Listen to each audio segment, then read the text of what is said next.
Shalom,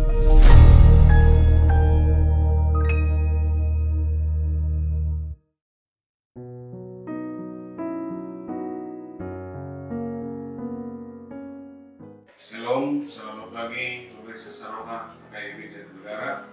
Sebelum kita mendengarkan firman Tuhan, kita berdoa. Kasih karunia bagi kamu sekalian dan damai sejahtera dari Bapa di surga dan dari anaknya Yesus Kristus Tuhan kita. Amin. Firman Tuhan yang mengawali hari-hari kita di pagi hari ini dari kitab 1 Samuel pasal 7 ayat 12. Demikian firman Tuhan. Kemudian Samuel mengambil sebuah batu dan mendirikannya antara Mispa dan Yesana. Ia menamainya Eben Kaiser. Katanya, sampai di sini Tuhan menolong kita. Demikian firman Tuhan. Bapak Ibu saudara-saudara yang terkasih dalam Yesus Kristus, jikalau kita melihat atau mengamati perjalanan iman kita kepada Allah, perjalanan kehidupan kita, masih banyak kita temukan di sana sini sikap iman yang mendua, yang ambivalen. Di satu sisi dia percaya kepada Tuhan yang Maha Agung dan Perkasa yang menyertai kehidupannya. Di sisi yang lain, di pihak lain, dia percaya kepada kekuatan-kekuatan yang lain yang ada di dunia ini. Kita menyembah Allah, tetapi masih banyak ilah-ilah lain yang diyakini sebagian orang yang dapat menolongnya.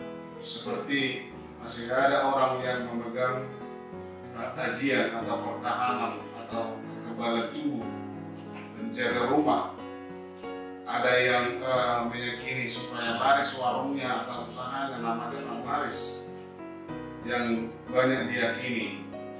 Padahal Tuhan senantiasa menyertai setiap orang yang mau berserah, orang yang mau menyerahkan hidupnya, usahanya, apapun yang dia kerjakan, yang mengaku percaya kepada Tuhan.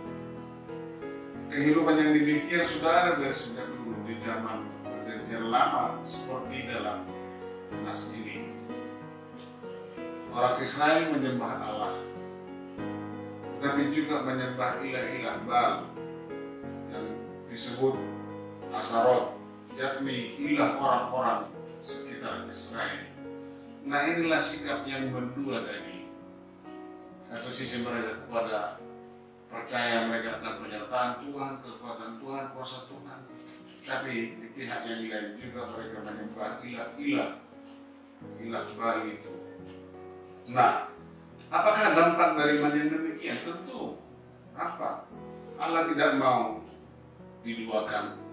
Jadi kalau kita baca, kalau kita hafal misalnya kitab pertama sampai keempat, akulah Tuhan Allah, musuh Tuhan kita, tidak boleh ada Allah lain di hadapan. Mereka ketakutan dalam hidupnya, itulah dampaknya. Karena musuh mereka semakin bermunculan seperti orang Filistin untuk menghanguskan mereka. Dalam ketakutan seperti itulah Samuel berseru, jika mereka meninggalkan ilah lain yang mereka percayai, Allah akan menyertai mereka.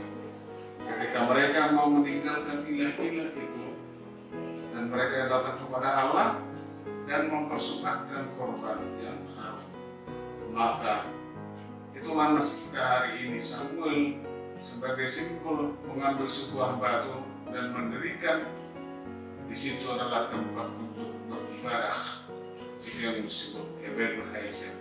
Sampai di sini Tuhan menolong kita. Bapak Ibu jemaat yang dikasihi Tuhan, apakah yang hendak dikatakan dalam sini bagi kita saat ini? Hati orang yang selalu menduakan Tuhan, berkeluh kesah, tidak akan pernah tentram, tidak akan pernah sejuk dan damai. Karena di satu sisi itu yang membuat orang dalam keraguan, sikap yang kedua ini. Orang Kristen sekarang masih ada yang menyembah ilah-ilah lain di dalam hidupnya, seperti percaya kepada kekebalan tubuh, percaya kepada misalnya penglaris untuk laris usahanya.